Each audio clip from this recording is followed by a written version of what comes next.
everyone. I'm Science Major, and alongside me is my friend Hall of Fame. Welcome to the B-STEM News. What better place to hear about some of the most amazing women innovators in the fields of science, technology, engineering, and mathematics? That's right, Hala. It seems like we have some really great personalities here that truly need to be recognized. Webster's dictionary defines science as knowledge about or study of the natural world based on facts learned through experiments and observation. But as Correspondence Innovation says, we define science as Dr. Chien-Shiung Wu. Dr. Wu, born in 1912, started school in her small town of Liho, China, and then attended the National Central University. Wu pursued research in the topic of her day, fission. She became the first female instructor at Princeton by 1942, but it was her work in 1944 as part of the Manhattan Project team that is most notable. Through that work, Wu developed the process of separating uranium ore into the isotopes used to produce large quantities of fuel.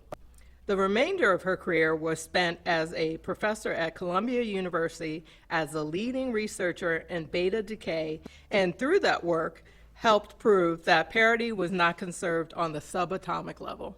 Thanks, Enno. We can understand now why the world views her as the First Lady of Physics, the Chinese Madame Curie, and the Queen of Nuclear Research. That's right. What more can be said? Technology is science applied for practical purposes. That is why Hedy Lamarr was an icon for technology. Born Hedwig Kessler in Austria-Hungary to Jewish parents in 1914, started her film career in Germany in 1931.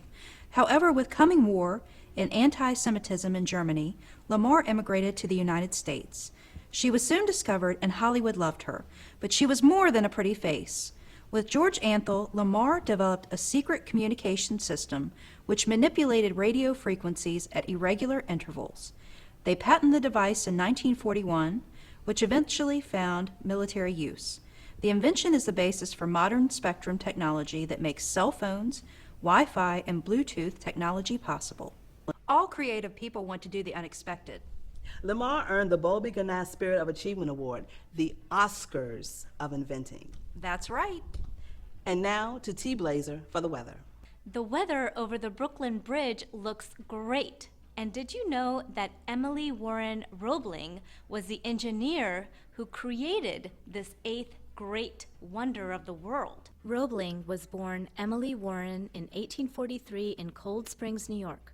At a young age, her family encouraged her to pursue her interests, but eventually she took on the role expected of women during those years. After the Civil War, she married engineer Washington Roebling, who, along with his father, was to build a bridge across the East River in New York. However, the senior Roebling was killed, and the younger Washington contracted compression sickness, which left him paralyzed. So Emily, who studied pneumatics alongside her husband, took on the task. Pretending to be taking orders and notes from her husband, she remained the chief engineer through the bridge's completion in 1881. Seems like Roebling's legacy has weathered the test of time in more ways than one. That's why the bridge marker reads, back of every great work, we can find the self-sacrificing devotion of a woman. From engineering, the branch of science and technology concerned with the design, building, and use of engines, machines, and structures, to mathematics, the abstract science of numbers, quantity, and space. Let's not only talk figures, let's talk hidden figures. Christina Mann Darden. Born in Monroe, North Carolina, Darden at an early age was found taking apart objects to see how they worked. Educated at HBCU's Hampton University and Virginia State University and George Washington University. Darden started at the Langley Air Force Base in 1967 as a data analyst as part of the West Computers, the Lady Human Computers.